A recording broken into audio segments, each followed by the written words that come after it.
My parents gave me up for adoption because they were still in high school when they had me. 24 years later, I found them. My mom had me when she was just 14, and I, 24M, was given up for adoption. Yeah, I know, crazy right? My parents told me about her growing up, and I still have the letter she wrote me, asking if they could give it to me when they deemed fit. It's crazy reading it sometimes and knowing it was a literal child who wrote it, saying she's sorry she couldn't be my mom but hopes I'm happy. She was open to having contact, but we moved for my dad's job when I was 11, and then it seemed impossible to find her. But luckily, I did. She's working at this small restaurant, and I keep going, but she doesn't know it's me. We talk sometimes, and she seems like a nice lady. Sometimes when she says something like, "Do you want a refill, honey?" or uses another term like that, I want to tell her, and let her know that I'm right here. I don't know why it makes me nervous. We talk sometimes, and she seems really genuine. If it's not super busy, she's more open to talking about random stuff. I literally drive 2 hours to come eat at this place just to see her. And it's like she knows me already because I'm there once or twice a week for the past 3 months, so she always says hi with a big smile. But man, if only she knew. Update 1. Well, I did it. I told her, and yeah, it was pretty heavy. My heart was beating super fast the entire time. I waited for her to finish her shift and until they were done closing up the restaurant. After she finished closing up, she saw me waiting in the parking lot. We waved and said hi to each other, but then I told her there was something serious that she needed to know. First, I apologized for keeping it from her for so long. She didn't react until I actually pulled out her letter. Then she started bawling from there, screaming and crying at the same time, and I didn't even have to finish the whole "I'm your son" speech. She just saw it and knew. It was crazy. The next thing I know, she's hugging me instantly, but then she pulled back and asked if it's okay to hug me. Of course it is, and we're just there hugging and crying in the parking lot. It hit her hard. Her legs gave out for a second, so I had to actually hold her up while she's still hugging me for a minute. What really got to me was her saying, "Look how big you've got." Also, hearing her cry made me cry too. She went back to open the restaurant, and we sat in there for hours talking about so many things. We had coffee, ate a slice of their pie, and just talked about anything and everything that came to mind. She told me that the second time I came to the restaurant, she got a feeling that I felt really familiar, but for her, it was hard to believe it could be me. So that feeling she had was pushed way down. She told me that for years after I was adopted, she would see kids around my age and used to think they were me. Then she would start crying in public. It really messed with her mind and made her depressed, so she didn't want to do the same when she first started seeing me in the restaurant. She said I looked so much like my biological dad when he was younger. We talked about him too. They stayed in contact with each other, in case I ever reached out to one of them so it would be easier to contact the other. I didn't have any hope about finding my biological dad since he was never mentioned, so I'm glad they both planned for this future scenario. She told me about how they both wanted to keep me, especially my biological dad. He didn't want me to be adopted, but he knew they had to because they were just kids. It took him a long time to get past it after I was born. That's why he didn't leave anything behind, because he didn't want to believe he would ever get to see me again. We talked for hours, until almost 2 in the morning. She wanted to know everything about me, but her main concern was, am I happy? Were my parents good to me? Did I have a happy childhood? And I did. I told her, thank you for helping to give me this life. We both cried again, but she cried the most. Everything was very emotional for her. Sometimes she would look really happy, but then get sad again. After my 18th birthday, she was hoping I would find her, that's why she stayed in the same city. But since I didn't, she always thought maybe I resented her, wasn't told I'm adopted, or maybe had decided it was better not to have her around. It made me feel bad for not telling her sooner. She told me it's not my fault, and I did the right thing by going at my own pace. Honestly, she's so sweet. The way she kept looking at me with the biggest smile made me emotional sometimes. It makes you think, how can someone who's been a total stranger your whole life look at you with so much love? It's wild. We learned so much about each other.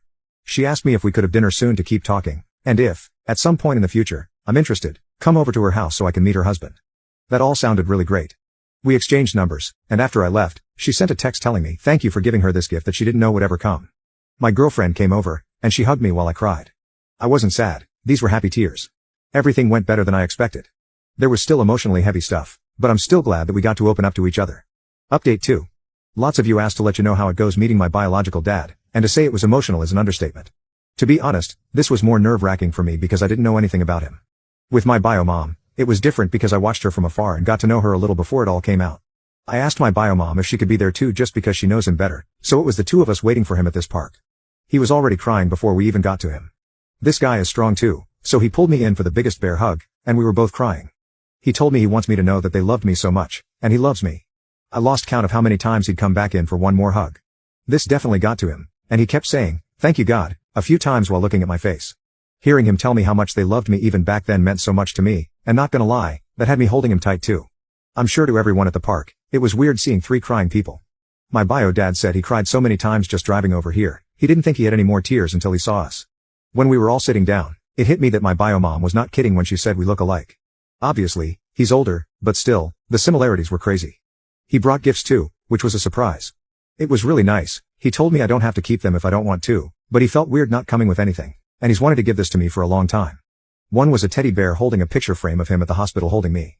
He was 15 years old. It's still crazy to realize that. The other thing was a journal. The journal thing was stuff he said he started writing to me years after I was adopted. He was in therapy, and that helped him cope, thinking he would give them to me one day, his way of still feeling connected to me. I haven't read everything yet, but some of the pages were his thoughts and as if he was talking directly to me. How he felt when they found out she was pregnant, then the adoption, everything going on in his mind when he first got to hold me as a baby. I didn't even know he was at the hospital too. It was not what I was expecting. It really got me. I read some more of what he wrote last night that really got me crying. I'm sad to think how much this affected them emotionally for years. Also, I think it's pretty sweet he wanted to write this for me. We talked about his own life, which was pretty hard, his struggles with home life and the feelings he had about giving me up. Then he wanted to know everything about me, basically with the same questions my bio mom had. I made sure they knew they made the right decision because my life was pretty great. He looked like he wanted to cry when he knew that because that's all they hoped for, and it was something he always wondered about for years. My bio mom left a bit after we were more comfortable so we could talk more in private once it didn't feel too awkward between us. From there he told me stories about how he met my bio mom. Sometimes he'd point out stuff he noticed about me that reminds him of her or me and him having similar likes. My bio dad was really open about sharing everything. Like he really was getting ready for this meeting. He hoped it would happen and prayed every day to see me again because he had so many things he wanted to tell me. Overall, a really good first meeting. I'm glad how it went. He's open to the idea of meeting my parents. After I told them about all this because they definitely want to meet my bio parents again if I'm comfortable with that, obviously if my bio parents are too. Let's see when that happens. I don't know how it's gonna feel for me. They've met each other before I was even born, but I never had them in the same place, so that'll be interesting. Me and my parents met up yesterday to have breakfast so I could tell them everything. My mom was so happy about how it went. She actually cried too when I was telling them about both their reactions. My dad was proud because he knew how hard it was in the months after finding my bio mom and not really wanting to make contact yet. I'm really happy to have their support because it's hard not to feel guilty about wanting to know more about my bio parents. They gave me a really good life, so for a while, it felt like maybe to them I was showing that it wasn't good enough for me and I'd rather have my bio parents. But they told me many times they want me to do this for myself, and they know how much I love them. And I really do. Finding them and meeting them was hard, but it was so worth it to me. And seeing their reactions made it feel even more worth it. I still can't believe it sometimes.